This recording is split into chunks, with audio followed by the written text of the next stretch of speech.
la biblioteca, cuando ustedes ingresan a la biblioteca, les van a aparecer toda la base de datos a los cuales tienen ustedes acceso por ser parte de la Universidad Nacional Abierta y a Distancia. Esta web es del curso de Química General, ¿m? Para quien está un poquito perdido todavía. Yo sé que ustedes tienen diferentes web hasta ahora más o menos, entonces ustedes tienen que seleccionar a cuál web es la que ustedes requieren con más urgencia para asistir y después ven los videos de las demás web conferencias, ¿ok? Entonces les decía, ustedes tienen aquí acceso a diferentes herramientas, las bases de datos, repositorio institucional, la hemeroteca de la UNAV, el catálogo en línea, los gestores de referencias. Todas estas aplicaciones, ustedes pueden acceder a ellas a través del aplicativo de de la biblioteca. Vamos a utilizar hoy el de base de datos. El de base de datos, ustedes van a tener aquí acceso a las diferentes bases de datos o repositorios donde encuentran información de interés de cada una de sus áreas. Entonces, aquí en la página de la universidad les facilitan que ustedes puedan buscar por escuela. Dependiendo de la escuela a la cual ustedes pertenecen, pues cada escuela va a tener sus bases de datos. No van a ser las mismas bases de datos para la escuela de sociales que para la escuela de agronómicas que para la escuela de ciencias básicas, ¿sí? Entonces, depende de lo que ustedes necesiten buscar. Entonces, ¿cómo se ubica? Pues dependiendo a la escuela a la cual pertenezca el curso. Este curso de Química General pertenece a la Escuela de Ciencias Básicas, Tecnologías e Ingenierías, por lo tanto, pues los temas que pueden encontrar o que les va a ser más fácil de encontrar, lo pueden encontrar aquí en la que dice SBTI.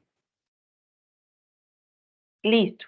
Entonces, ustedes tienen aquí acceso a diferentes bases de datos, algunas en inglés, otras en español.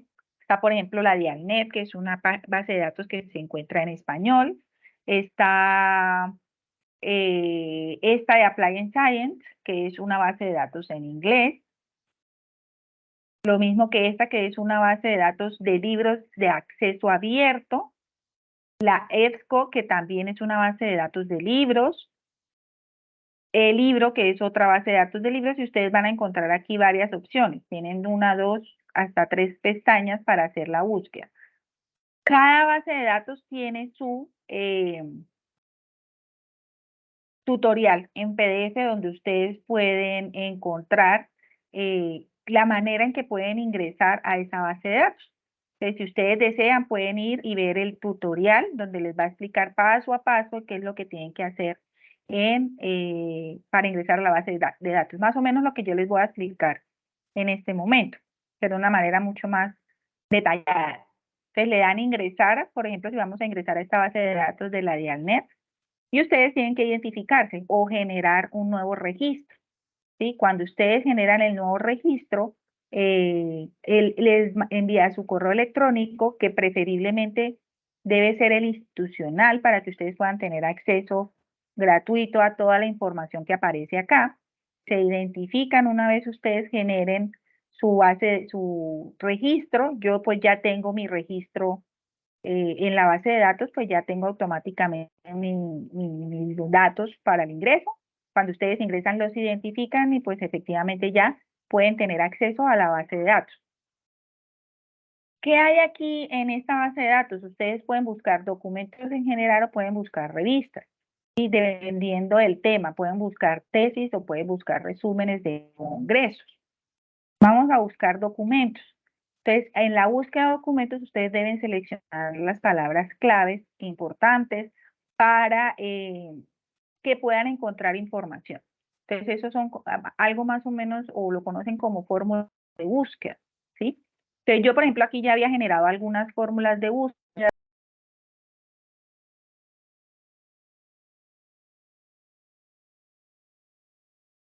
Las palabras claves unidas por los operadores AND. ¿Qué quiere decir esto? Que la base de datos me va a buscar documentos que tengan estas palabras, disoluciones, que tenga la palabra industria y que tenga la palabra alimentos. Otra opción que podemos buscar de conector puede ser el OR, quiere decir que va a buscar artículos que tengan disoluciones y la palabra industria, o que aparezca también la palabra alimentos. ¿Listo? Entonces, buscamos hacemos la ecuación de búsqueda de acuerdo a las palabras claves, le damos buscar y nos va a aparecer diferentes opciones de búsqueda y aquí nos la va a clasificar como si son tesis o si son artículos. ¿Sí? ¿Cuál es el problema con las tesis? Que a veces no siempre, no en todas las ocasiones, dependiendo de la disponibilidad que tenga la universidad a la cual está anclada la tesis, van a tener acceso o no al documento. Por ejemplo, aquí habían 29 tesis. Si yo le doy clic a tesis, solo me va a mostrar la información de esos documentos o de esas tesis de trabajo de grado. Hay algunos que, mire, por ejemplo, esto es una tesis doctoral, esto también es tesis doctoral. Generalmente las tesis son trabajos doctorales. Y yo puedo acceder, aquí tengo acceso al título y tengo acceso al resumen. Entonces yo ya sé más o menos de qué trata el documento leyendo el resumen. ¿Sí? Ahora, esta fórmula de búsqueda me dio solamente 30 respuestas o 30 resultados. Entonces, si yo quiero encontrar más resultados, tengo que cambiar mi fórmula de búsqueda. Entonces, puedo cambiarla para encontrar más resultados que me puedan ayudar. Entonces, todo depende de la fórmula de búsqueda que ustedes utilicen para saber si hay más o menos, o se tienen más o menos resultados en la base de datos. Entonces aquí yo cambié, por ejemplo, no puse disoluciones, sino solución. Me están diciendo que no se ve la pantalla.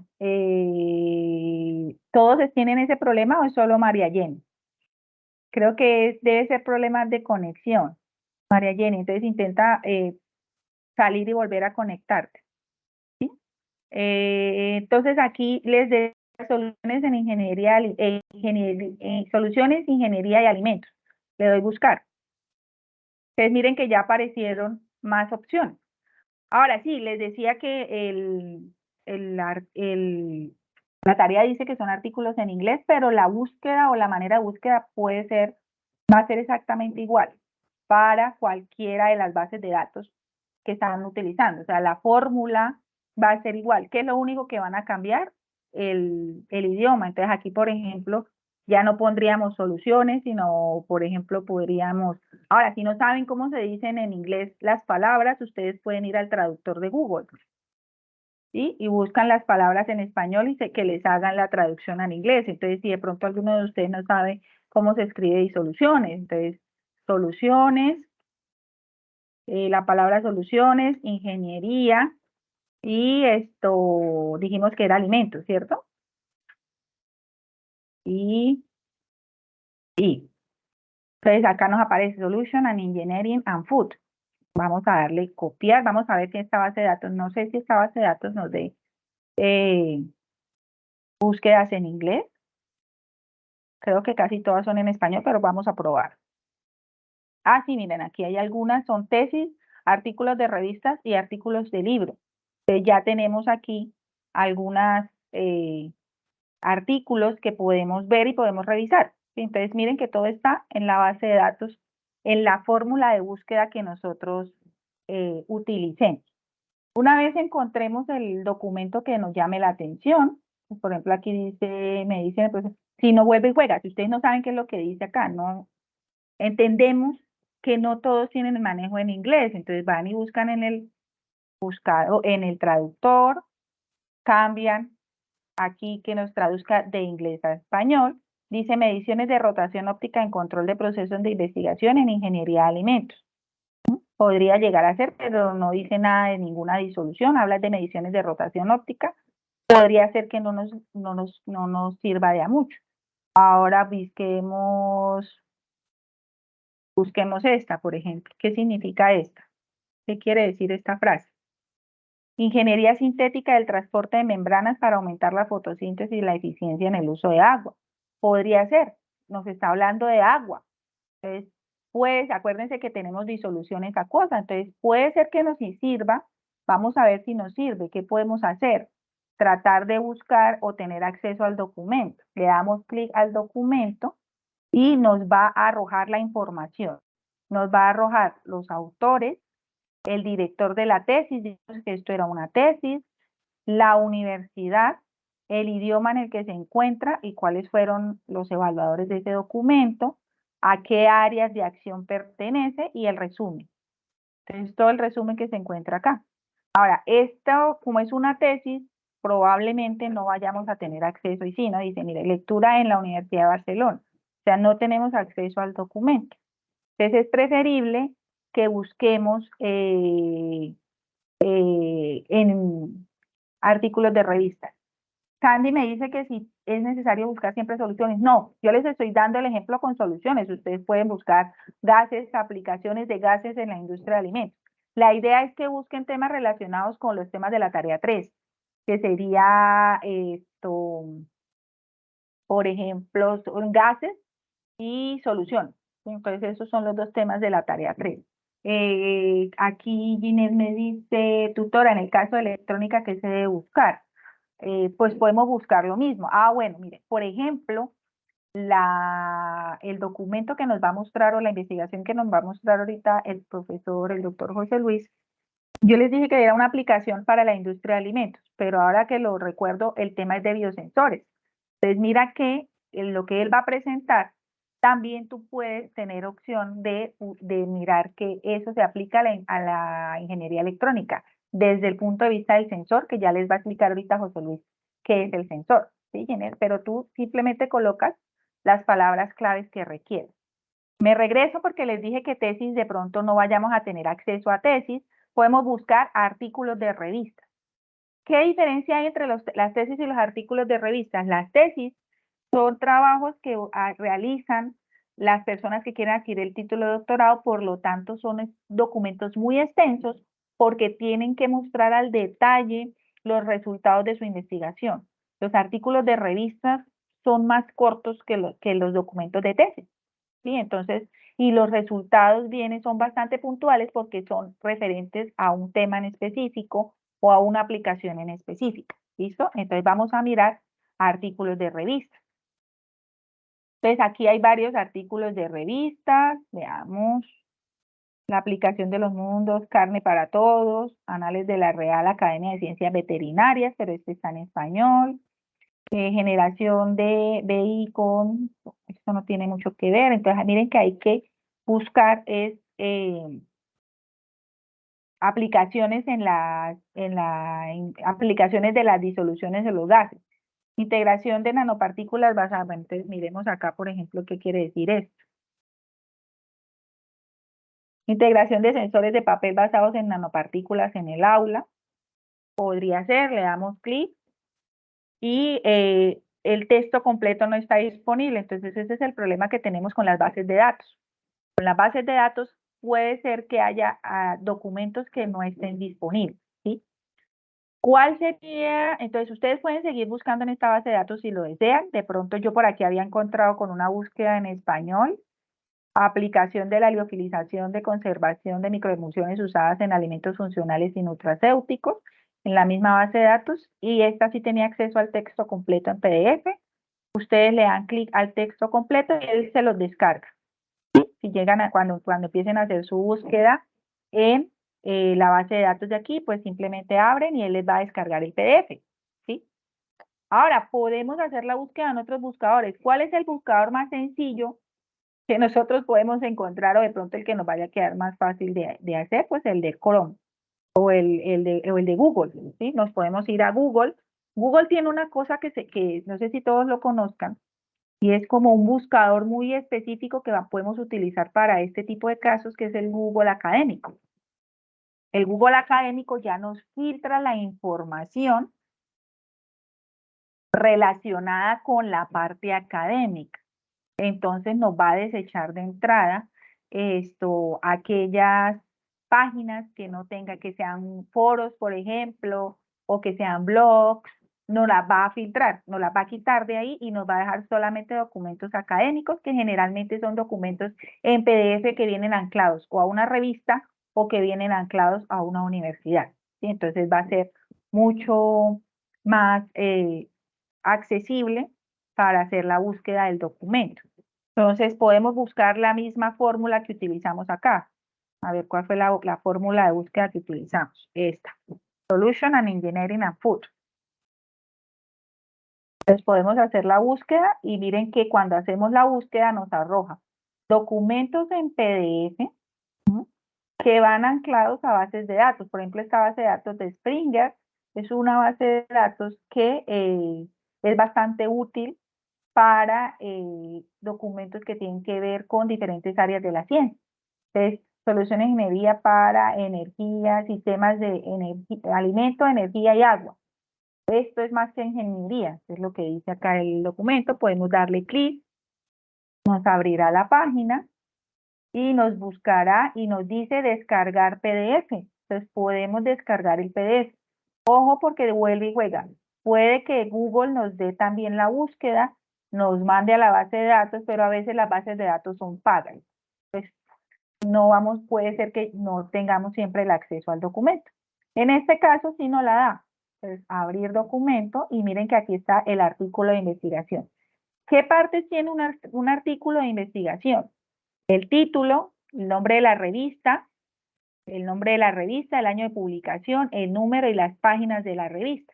Y un documento o un código de identificación que es el DOI, que es un código de identificación propio de cada documento, el título del documento, los autores del documento, el resumen del documento donde nosotros vamos a encontrar cuál es la importancia de la investigación, qué fue lo que hicieron en la investigación, qué resultados obtuvieron en la investigación y qué conclusiones, a qué conclusiones llegaron durante la investigación.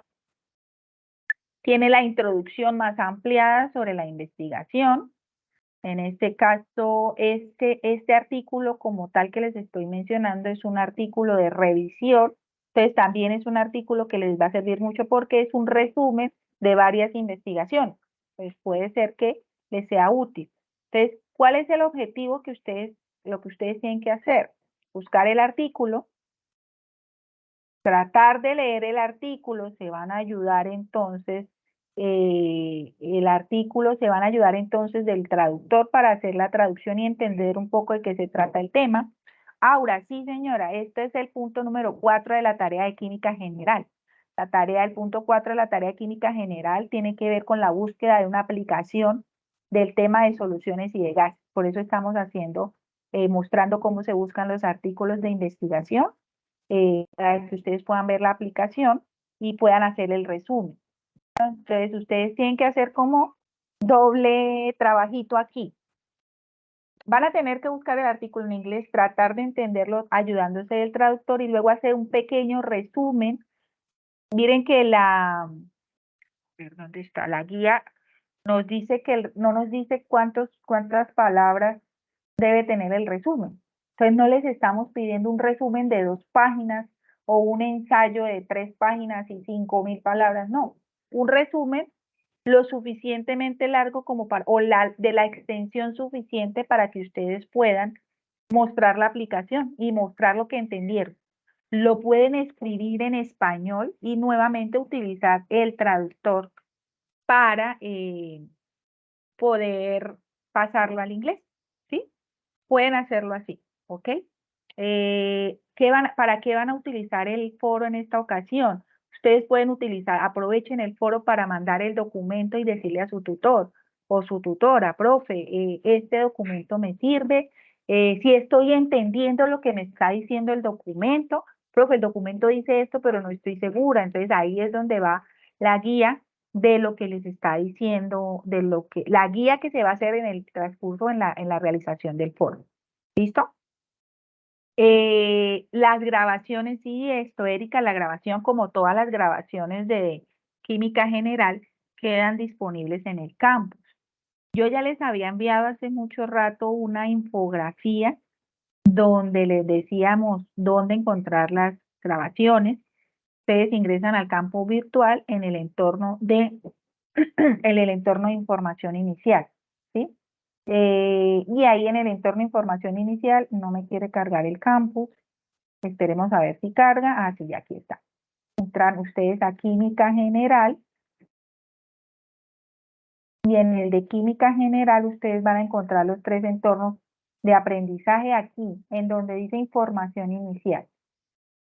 En información inicial ustedes tienen presentación, donde está la agenda, los foros de información y el acompañamiento docente. Es aquí en acompañamiento docente donde están todos los links de la web. Desde la primera web hasta la de hoy estará ya a partir de mañana en este espacio. Aquí donde dice encuentros sincrónicos vía webconferencia.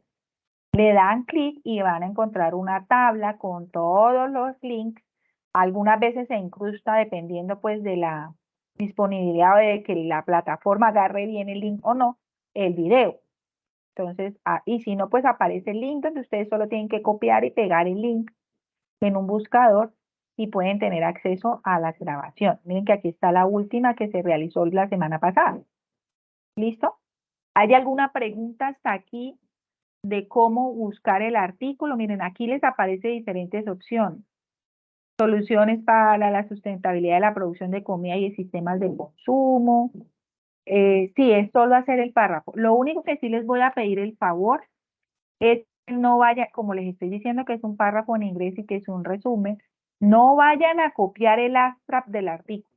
El artículo ya viene con su propio resumen, pero ustedes no pueden copiar esto y pegarlo en la tarea, porque el Turnitin les va a generar les va a generar esto como plagio, ¿sí? Y entonces, acuérdense que si hay un 100% de plagio, eso ya tiene consecuencias en la universidad porque el plagio es ilegal, ¿listo?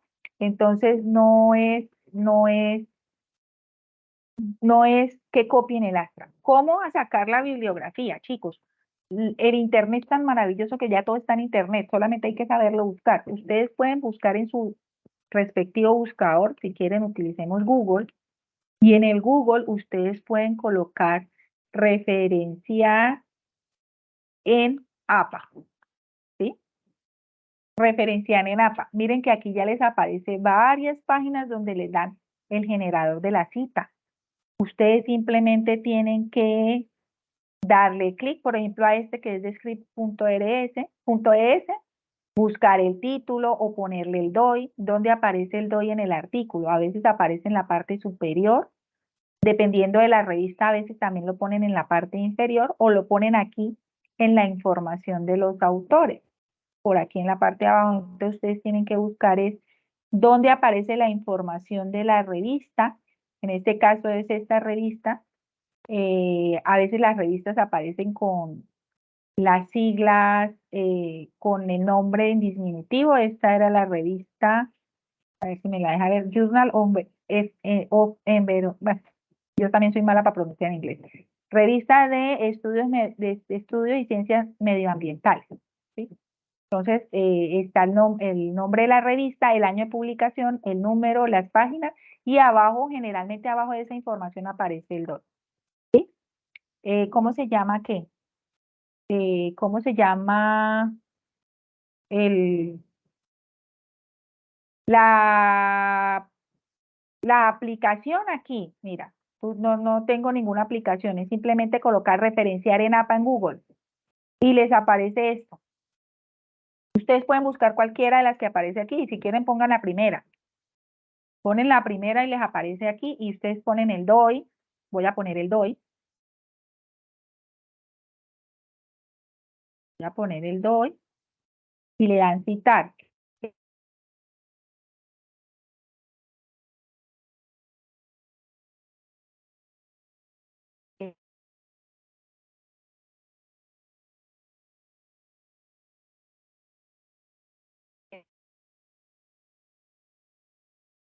Miren, está cargando, y aquí aparece la referencia, miren. Ya les apareció la referencia, ustedes corroboran, dicen que es de Wolf. Nos vamos aquí, y efectivamente, mira, el autor es Wolf, Tim Scott, entonces les aparece, y les aparece la referencia. Entonces, ustedes solamente tienen que señalar, darle clic, copiar y irlo a pegar en su documento. ¿Listo? Entonces, ya hoy en día en Internet es tan maravilloso que ustedes todo lo pueden buscar ahí, solamente es aprender a buscarlo. Y es un video lo mismo, también ustedes pueden citar aquí los videos. Miren, acá pueden poner creo que lo que se hace con los videos es poner el link del video y él les genera adaptación del video, ¿sí? Entonces, esto es maravilloso para que lo utilice. ¿Alguna pregunta de cómo buscar, de cómo hacer la búsqueda de la información? ¿Quedó todo muy claro? Voy a revisar aquí el chat, voy a dejar de compartir un momento. ¿Queda claro entonces cómo hacer la búsqueda del artículo de investigación? Entonces, veamos aquí. Voy a darle el permiso al profesor José Luis para que él sea coanfitrión, convertir en moderador. Entonces, voy a darle paso al profesor José Luis, pero antes de eso quiero hacerles una pequeña presentación del doctor José Luis. Entonces, el doctor José Luis Ropero Vega es químico y es doctor en química de la Universidad Industrial de Santander. Es investigador asociado reconocido por el Ministerio de Ciencia y Tecnología de Colombia. Ha estado trabajando en el diseño, síntesis y estudio de nanomateriales para diversas aplicaciones. Actualmente se centra en dos líneas de investigación. Por un lado está el desarrollo de nanotransportadores de biomoléculas, principalmente de péptidos, basados en biopolímeros y nanopartículas magnéticas. Y por otro lado está el desarrollo de biosensores para la detección de microorganismos y de metabolitos de interés para la salud pública o ambiental y para la detección de biomarcadores relacionados con enfermedades y su posterior detección temprana. Voy a darle paso al doctor José Luis. Doctor José Luis, ¿ya tiene acceso? ¿Me confirma, por favor, si ya tiene acceso a compartir pantalla? Buenas tardes, doctora Joana. Sí, sí, perfecto. Listo, entonces te dejo entonces para que puedas hacer la presentación. Cualquier pregunta que ustedes tengan, la pueden hacer por el chat o pueden levantar la mano para que el doctor responda a las preguntas que ustedes tengan. Ojo, porque aquí ya las preguntas están más relacionadas es con el campo de aplicación. Si de pronto ustedes tienen alguna pregunta de cómo fue, por ejemplo, no sé, se me ocurre que le puedan preguntar al doctor de qué manera le han servido a usted hacer cálculos de molaridad para su investigación, ¿sí? ¿Qué es lo que estamos viendo? Molaridad, normalidad, porcentajes en peso. Eso es una pregunta válida que le pueden hacer al doctor y pues él le responderá de qué manera utiliza estas unidades de conversión para su trabajo de investigación. Listo, doctor José Luis, le doy paso ya para que haga su presentación. Muchas gracias, doctora Joana. Bueno, voy a proceder a compartir la pantalla.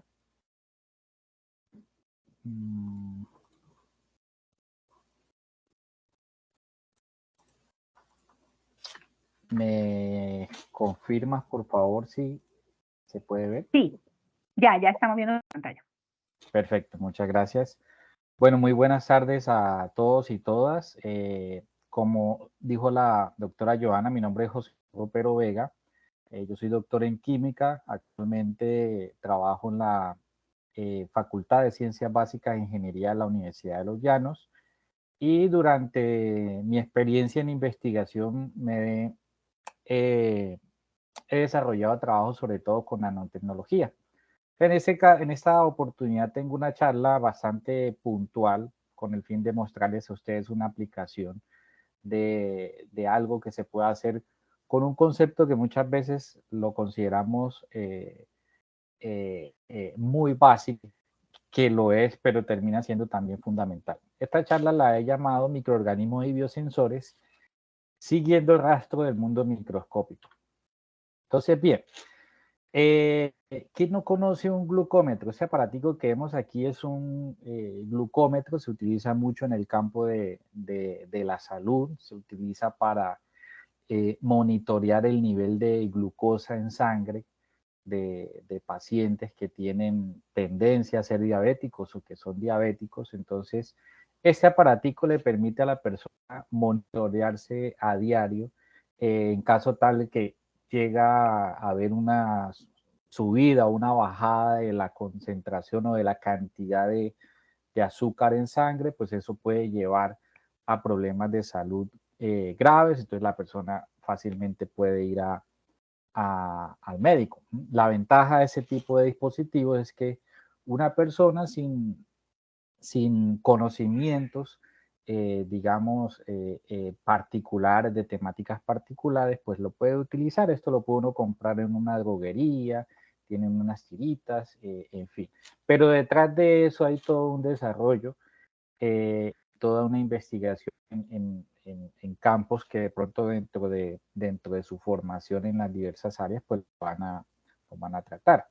Es un biosensor, básicamente es un dispositivo que utiliza reacciones químicas para detectar compuestos. Aquí lo que se hace en este tipo de dispositivos es medir la concentración de un compuesto de interés. En el caso de los glucómetros, pues hablamos de la concentración de sangre en la persona, perdón, la concentración de azúcar en la sangre de una persona. Nosotros los seres humanos, dependiendo de la edad y dependiendo del sexo, por ejemplo, pues tenemos ciertos niveles de azúcar que debemos mantener.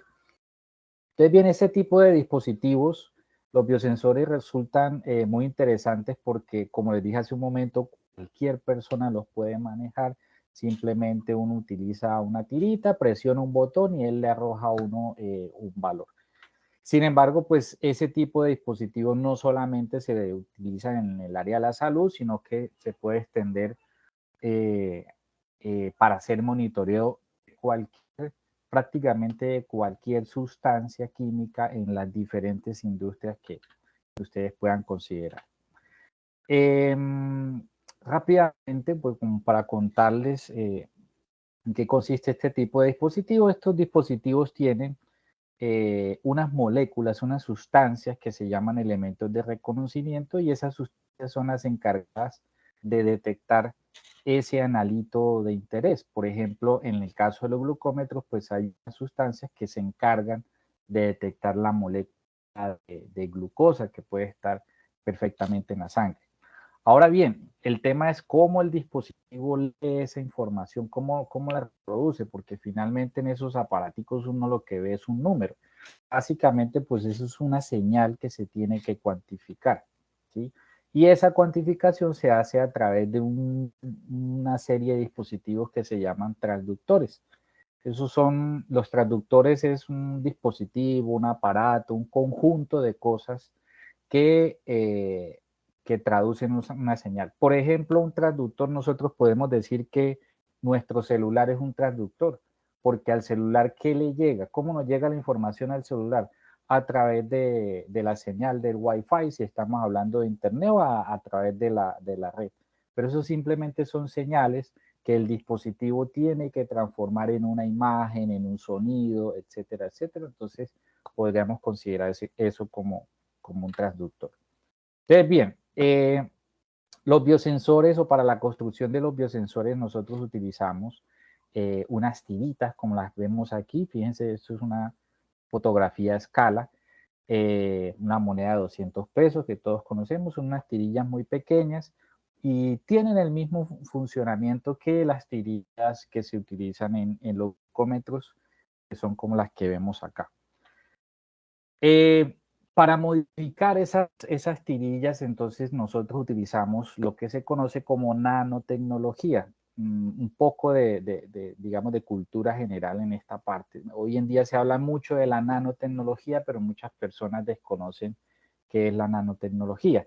La nanotecnología involucra poder manipular cosas, manipular moléculas o sustancias que tienen tamaños muy, muy, muy pequeñitos. Entonces, por ejemplo, tengo esta imagen del monstruo de Frankenstein.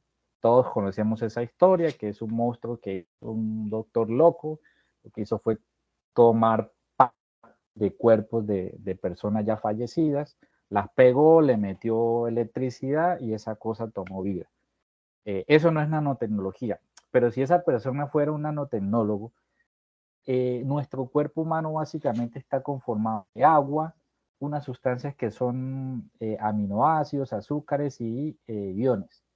Entonces, si nosotros cogiéramos un balde y echamos toda esa cantidad de cosas ahí que la podemos comprar en una tienda de sustancias químicas de cualquier parte, y empezáramos a manipular las moléculas que hacen parte de esas sustancias, pues podríamos formar básicamente lo que nosotros quisiéramos. El tema es cómo hacemos esa manipulación.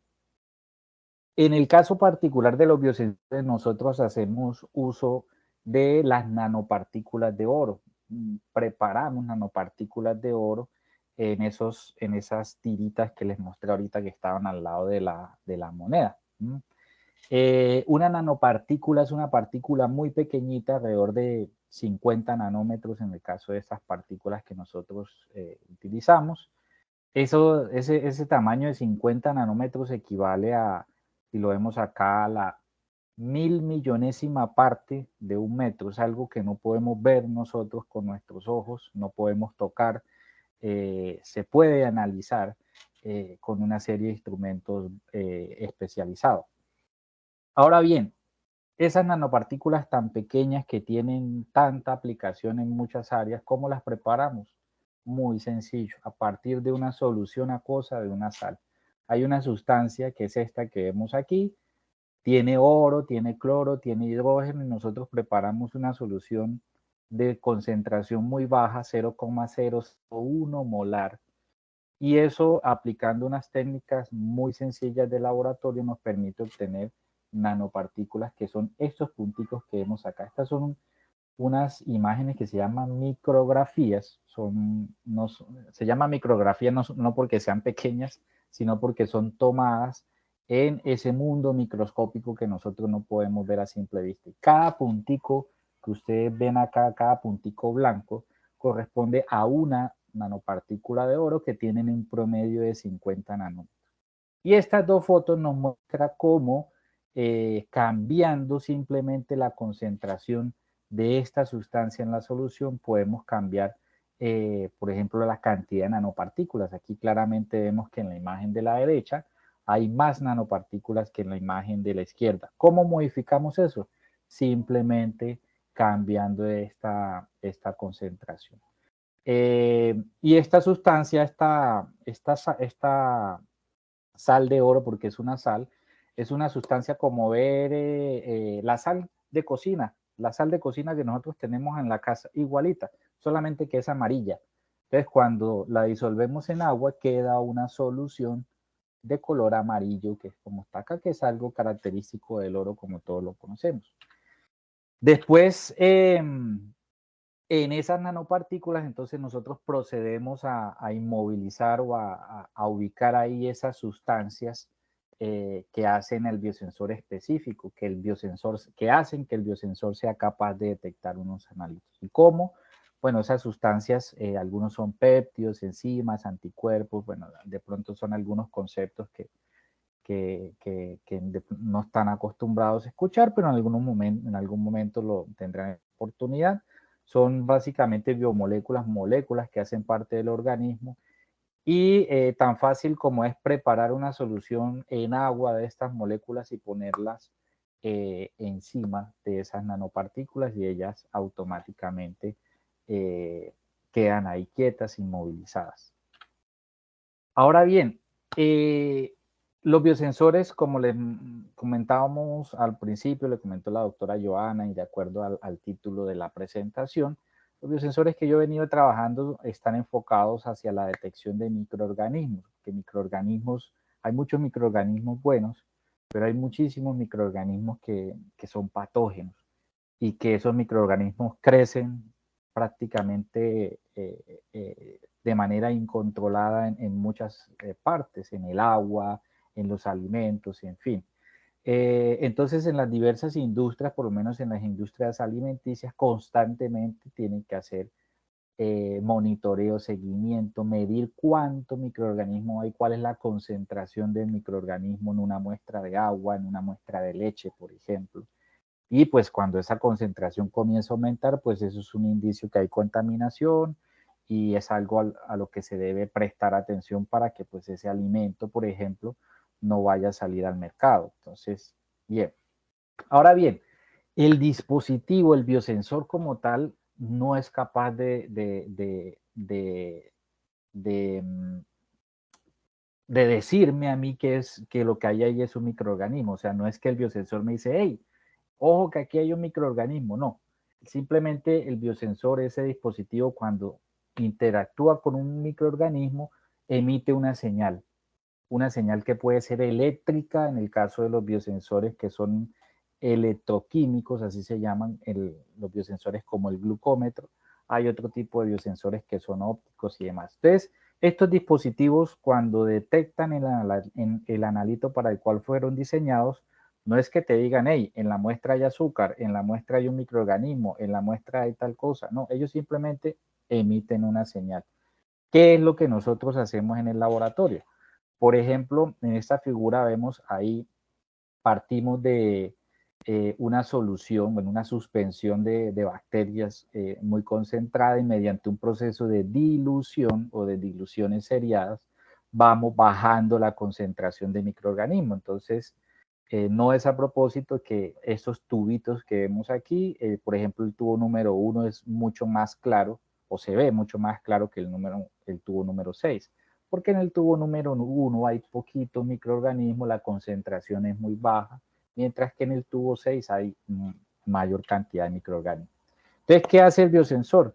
Nosotros tomamos una muestra, por ejemplo, del tubo 1 y el biosensor nos arroja una señal y nos dice, venga, la señal que yo voy a emitir es esta.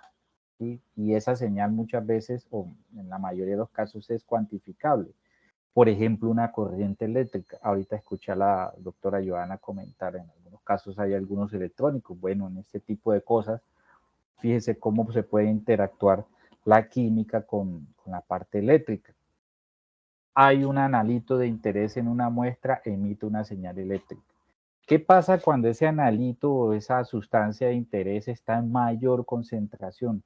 La solución está más concentrada, entonces la señal eléctrica es mayor y así sucesivamente. Entonces vamos probando las diversas concentraciones y si el dispositivo funciona bien, si el dispositivo está bien construido, entonces nosotros lo que encontramos es que a medida que va subiendo la concentración del analito, pues la señal que yo estoy midiendo es una señal que va aumentando su intensidad. Finalmente, entonces uno hace una curva de calibración, lo que se llama, lo que se conoce como una curva de calibración. La curva de calibración, en principio, lo que nos hace es justo lo que le estaba contando, correlacionar una señal X, un aumento de temperatura, un aumento de corriente, una intensidad de luz, por ejemplo, con una concentración. Entonces nosotros como profesionales o como analistas somos los encargados de correlacionar y de interpretar esa información. Un glucómetro no me dice que que en la muestra de sangre hay una alta concentración de azúcar. Él simplemente me arroja una señal alta. Después el dispositivo está programado para que cuando esa señal sea alta, entonces me muestra un número alto. Y eso lo relaciono con una concentración alta de azúcar. O cuando la señal que mide el dispositivo es muy baja, entonces yo lo programo para que me muestre un número bajito. Entonces yo sé que la concentración de azúcar es bajita. En eso consiste el proceso de calibración de un dispositivo. Y fíjense en este caso cómo jugar con las concentraciones tanto en la construcción del biosensor como en su funcionamiento, que es lo que les estoy mostrando acá, pues resulta muy importante en el desarrollo de este tipo de tecnologías. Bien, eso era todo. Muchas gracias. Este es mi correo por si en algún momento están interesados en conocer algo más de lo que nosotros hacemos. Muchas gracias a la doctora Joana por esta invitación y bueno, si hay preguntas, con mucho gusto estaré respondiendo. Muchas gracias, doctor José Luis. Tengo dos preguntitas en el chat. Bueno, no las hicieron como tal preguntas, pero creo que les interesaría conocer lo que usted opina al respecto, y es que si estos sensores funcionan más o menos igual a cómo funcionan las pruebas de embarazo o las cintas de pH. Ok, funcionan mejor, mucho mejor porque son más específicos. Las pruebas, por ejemplo, las pruebas de embarazo, las cintas de pH, quienes la conocen seguramente, casi siempre son colorimétricas. Entonces, las pruebas de embarazo, por ejemplo, a ti te dice si estás embarazada, no estás embarazada, pero no se mide, por ejemplo, la concentración de esa sustancia. Hay una sustancia en el caso de las pruebas de embarazo, cuando una mujer está embarazada, empieza a secretar unas hormonas y unas sustancias que eso termina en la orina. Y después esas pruebas de embarazo lo que determinan es la presencia de esa sustancia ahí en la orina. ¿Qué pasa muchas veces? Interesante pregunta, porque a veces una mujer está embarazada, pero por su fisiología, la cantidad de esas sustancias que produce es muy bajita, es decir, la concentración de esas sustancias en la orina es muy bajita. Entonces la mujer muchas veces sospecha, ¿será que estoy embarazada? Va y se hace la prueba de embarazo y la prueba le sale negativa. ¿Por qué? Porque el dispositivo no es capaz de analizar esa concentración tan baja. Importante el tema de concentración en este caso. La ventaja de estos dispositivos es que sí te puede llegar a concentraciones, análisis de concentraciones muy, muy, muy bajitas. Más o menos como lo que pasaba con lo de las pruebas de COVID, ¿no? Exactamente. ¿Cuál fue uno de los grandes problemas de COVID? Que las pruebas que se utilizaban para detectarla eran una prueba de sí o no. Simplemente decía si hay o no hay, basado en un nivel mínimo del virus. Entonces, por ejemplo, las personas que nosotros llamamos como asintomáticas, casi siempre eran personas que estaban infectadas con el virus y no expresaban, no tenían síntomas porque la cantidad de virus que tenían en el organismo eran muy bajas. Entonces, claro, una persona de estas iba y se hacía una prueba de COVID, le salía negativa y se iba tranquilo porque la prueba era negativa. Resulta que no, estaba infectado, tenía COVID, tenía el virus, pero la concentración del virus era muy baja y no se podía detectar por estos métodos tradicionales. Ahí es donde los biosensores juegan un papel muy importante. Muchas universidades e institutos aquí en Colombia han desarrollado dispositivos de este tipo, tal cual como yo les comenté, especializados en detectar COVID o otro tipo de virus, justamente para evitar pues lo que todos vivimos en la pandemia, de poder hacer una alerta temprana a este tipo de cosas. Preguntan aquí en el chat que si todos estos sensores, por ejemplo, hablaba, creo que la pregunta estaba más o menos después de lo de la prueba de embarazo, que si también tienen nanopartículas. Sí, claro. Voy a regresar un poquitico para acá. Mira, por lo menos les puse esto de comparación. Estas tiritas que vemos a la izquierda son las tiras con las que se mide la glucosa en sangre. Hay unas, digamos, más especializadas para trabajar en el laboratorio, que son estas que yo les muestro acá en la derecha. Y esta foto que yo les mostré acá es una foto de esa tira, de esta tirita de acá. Permítame, perdón. Esto negrito que vemos acá, en el centro, esta bolita negrita, ahí es donde nosotros ponemos esas nanopartículas. Entonces, esta micrografía es una foto muy, muy pequeñita, bueno, una foto no, pequeña no, una foto tomada de una región muy pequeña de esa tira y son esas nanopartículas. Todos esos punticos blancos, sí, blancos que ven ahí, son nanopartículas de oro que están ahí en ese dispositivo y eso es lo que nos ayuda al proceso de detección, nos ofrecen muchas ventajas. Por último, esto que tú nos estás mostrando de estos sensores, ¿solamente se podrían aplicar en el área de la salud o en el área de los alimentos que otras áreas? Como para que ellos tengan una idea que el tema de biosensores aplica a varias áreas y ellos puedan buscar ese tema, hacer su ecuación de búsqueda y encontrar las aplicaciones en las diferentes industrias. Ok, entonces en el área de la salud, básicamente se enfoca a la detección de biomarcadores de cosas, biomarcadores de enfermedades, casi siempre, de cáncer. Hoy en día se habla mucho de cáncer, entonces con este tipo de dispositivos podemos hacer una predicción de cáncer. En la industria de alimentos, el tema de los microorganismos, por aquello que los microorganismos son muy patógenos. Actualmente yo estoy trabajando de la mano con unos investigadores de la Universidad Industrial de Santander en Bucaramanga, Quienes de pronto conocen la región de Santander saben que esa es una región minera donde se extrae oro, y la extracción de oro es un proceso que contamina mucho el agua porque se produce mercurio, y a veces esos niveles de mercurio no se detectan a tiempo y terminan llegando a los acueductos. Entonces estamos trabajando en un dispositivo para detectar mercurio en agua. En Medellín, por ejemplo, una empresa en Medellín hizo un dispositivo de estos para detectar metanol en alcohol adulterado.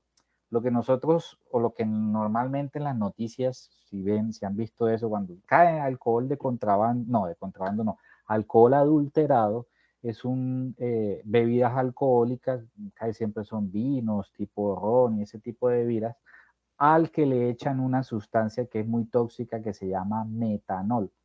El alcohol que está normalmente en una cerveza o en un vino es el etanol, pero cuando lo adulteran le agregan es metanol. Esa es una sustancia tóxica, y si han escuchado, cuando uno consume estas bebidas adulteradas puede uno quedar ciego, justamente por la presencia de ese metanol.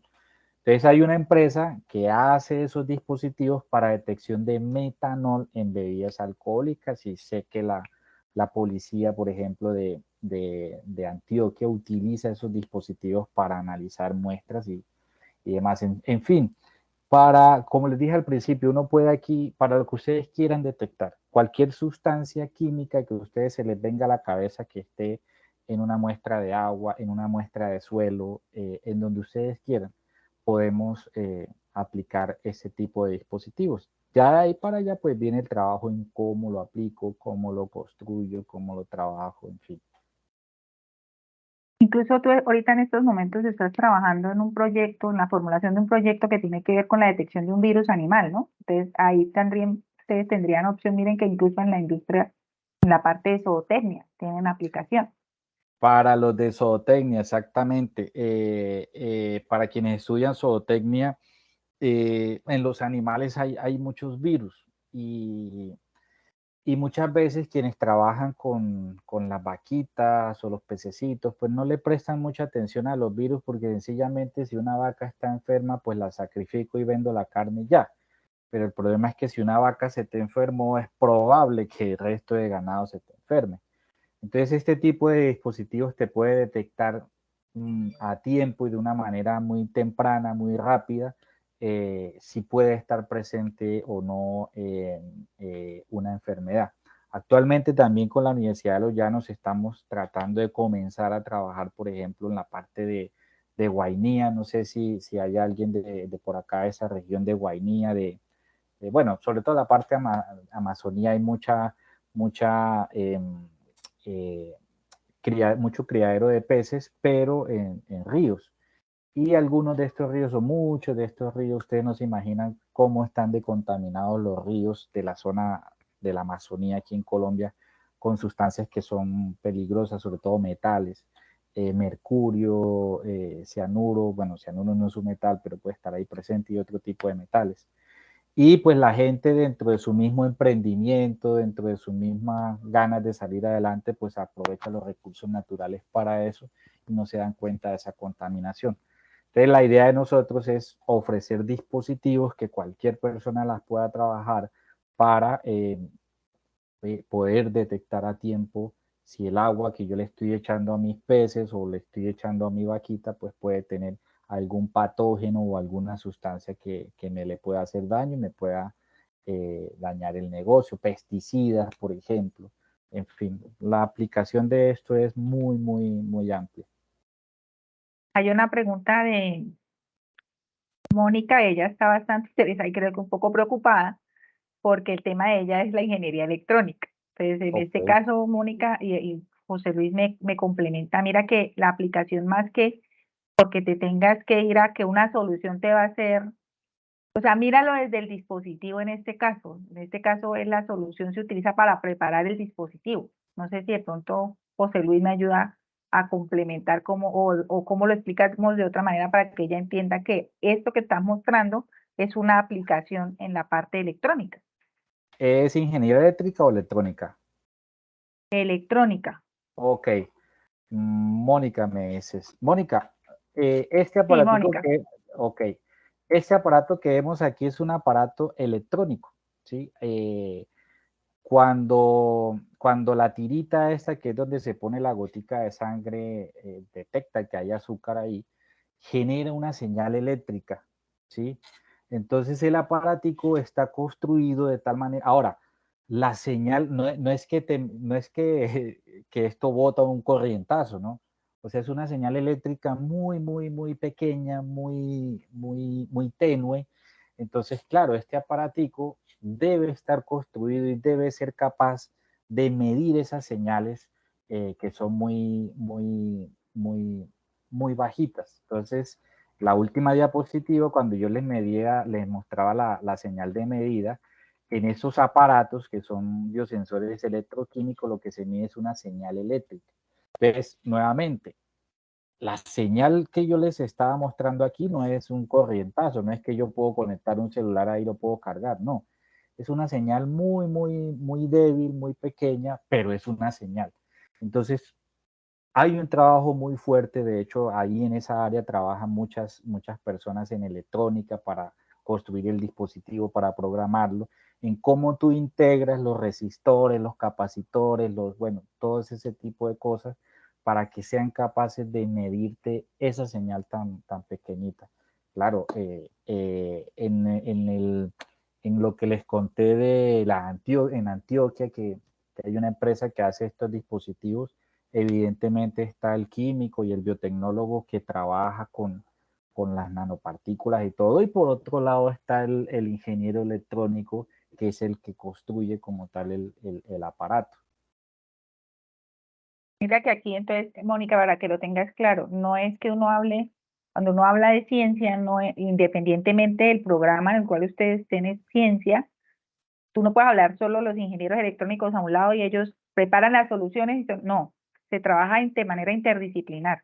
Entonces el ingeniero electrónico tiene que trabajar de la mano del químico, del biotecnólogo que prepara la solución, que le da la solución para que pueda generarse la señal y dependiendo de la concentración de la solución varía la señal y es él quien debe construir el dispositivo o ayudar a entender cómo esa señal que se genera en el dispositivo electrónico puede significar algo o no.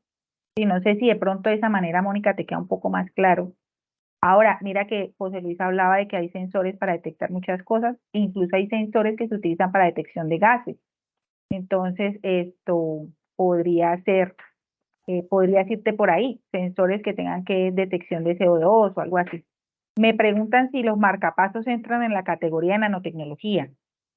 Uy, ahí sí me corchó a mí. No sé tú. Los marcapasos, a ver si me acuerdo. Mm, no, no Más creo, que, porque no, no creo.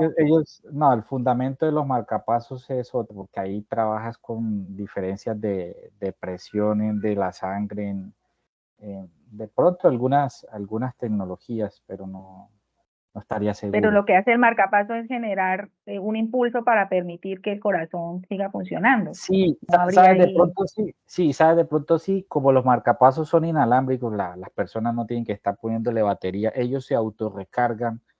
O sea, el marcapaso te mide los latidos del corazón y a su vez utiliza esos latidos del corazón para cargar su batería, porque por dentro tiene que tener una batería. Entonces esas baterías, nuestros celulares, eso es nanotecnología pura. Mucha de esa nanotecnología es muy fácil de hacer. A veces nosotros creemos que que no está al alcance de nosotros. Claro, hay cosas que requieren de maquinaria o material especializado, pero nada, las nanopartículas las podemos hacer en casa, si quieren. Ahí lo único es conseguir la sal esta de Los oro. Pero precursores. uno puede, claro, pero uno puede hacer estas cosas, muchas cosas aplicadas en nanotecnología, las puede hacer uno en la casa, con un horno donde se hacen la pizza o esos hornos que se utilizan para hacer las lechonas, por ejemplo.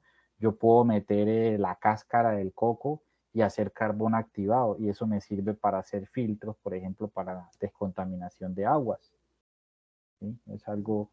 Entonces hay muchas cosas que nosotros podemos aprender y que podemos aplicar en nuestro quehacer diario, independientemente de la profesión, como lo comentaba ahorita la profesora Joana, a veces, porque yo también soy profesor de esta área, y a veces un estudiante de ingeniería le dice a uno, profe, pero ¿para qué necesito la química? Para eso, para que si usted es ingeniero electrónico o ingeniero de sistemas y llegue un químico a pedirle ayuda a construir un aparatico de esto y esa persona le hable de una concentración, entonces usted ya sepa de qué está hablando y puede hacer ese trabajo interdisciplinario que es fundamental en todas las áreas. Muchísimas gracias, doctor José Luis. No sé si hay alguna otra pregunta. Yo creo que con esto ustedes tienen ya tienen un poquito más amplio el panorama para saber cómo hacer esas búsquedas de los diferentes temas en las diferentes áreas. Miren que una palabra clave que pueden utilizar es nanotecnología. Hoy en día la nanotecnología es transversal a cualquier área del conocimiento. Y para preparar nanopartículas, ustedes necesitan preparar soluciones. Las soluciones de los precursores que le van a servir para obtener esas nanopartículas. Entonces, si ven que es simplemente como tomar esas palabras claves eh, y poder realizar el trabajo. El resumen lo van a enfocar es en el artículo que ustedes encuentran. Ustedes encuentran un artículo, lo leen, hacen el resumen a como ustedes lo entiendan para que no les dé plagio. Lo que deben hacer es que ustedes redactan con sus propias palabras el resumen y lo traducen con ayuda del traductor y eso es lo que van a subir. No se preocupen que nosotros no les vamos a calificar el nivel de inglés. Les vamos a calificar es que hagan el trabajo y que hagan la investigación, al menos de la búsqueda de la información y que no hagan el plagio, ¿listo? Que no se pongan a copiar textualmente lo que dice el documento. Si no hay ninguna otra pregunta, chicos, entonces damos por terminada la web la grabación va a quedar disponible a partir de mañana donde les mostré. Y cualquier duda, pues pueden hacerla a sus tutores o a mi correo institucional que se los voy a recordar a través del chat para que puedan enviar sus preguntas ahí o en el equipo de Teams, en el Teams me pueden buscar incluso con el correo institucional. Muchísimas gracias, chicos. Y no se preocupen por la asistencia, que a mí la asistencia me la genera el Teams automáticamente, ¿ok? Feliz noche para todos y nos vemos en una próxima oportunidad en la siguiente web que ya será para la tarea número 4.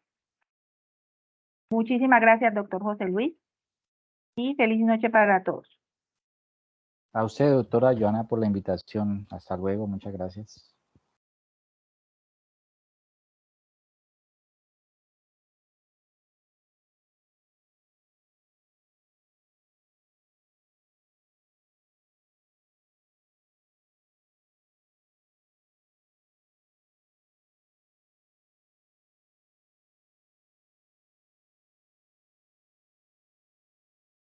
Estoy viendo que Nelly y Saúl están levantando la mano. Voy a darles micrófono 5 minutos, dos minuticos de preguntas para poder terminar. Nelly, ya puedes habilitar micrófono, Nelly. Buenas noches, profe. No, Hola. quería simplemente que si tú me podrías regalar tu número de teléfono para yo hacerte una consulta, pero pues es aparte de la clase de hoy. Por el chat de Teams me puedes escribir. El chat de Teams es como un WhatsApp y es institucional. Entonces, si quieres por el chat de Teams, ¿Y cómo apareces o cómo la busco? No sé. búscame con el correo institucional. Te lo acabo de escribir en el chat, te lo voy a volver a escribir. Joana.flores. Tú buscas así en el Teams y yo te aparezco y me mandas un mensajito. Ese es nuestro WhatsApp, el WhatsApp de los profes de la UNAC. Ahí está. Ok, vale, profe, voy a tratar de... Espérame un segundo. Sí, listo, Nelly. Miren, chicos, les voy a dar aquí la información de cómo utilizar el Teams. Miren, en el Teams ustedes tienen acceso aquí al chat. Y en el chat ustedes me buscan. Ustedes pueden, no sé, voy a buscar, por ejemplo, aquí, miren, a la profe Olga Lucila. Yo puedo colocar el nombre, Olga Lucila, y ella automáticamente me aparece aquí el nombre de la profesora, o si quiero puedo buscarlo por por el correo institucional. Entonces, Dora. Es el único correo que me sé. Dora.falla, para mí Dora, la profe Dora es la líder de la escuela en la zona, entonces yo puedo poner el correo, Dora.falla, dora.falla@unar. Y ella me aparece ahí. Ustedes hacen lo mismo.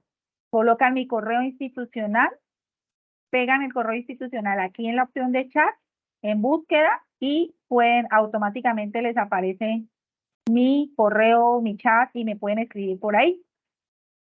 ¿Sí? ¿Queda claro? Esto siguiente que levantó la mano fue Anneli, ya la dejó levantada. No sé si ya no tengas más preguntas. Alguien más había levantado la mano, pero creo que se arrepintió. Listo, chicos, si no hay más preguntas, entonces feliz noche para todos.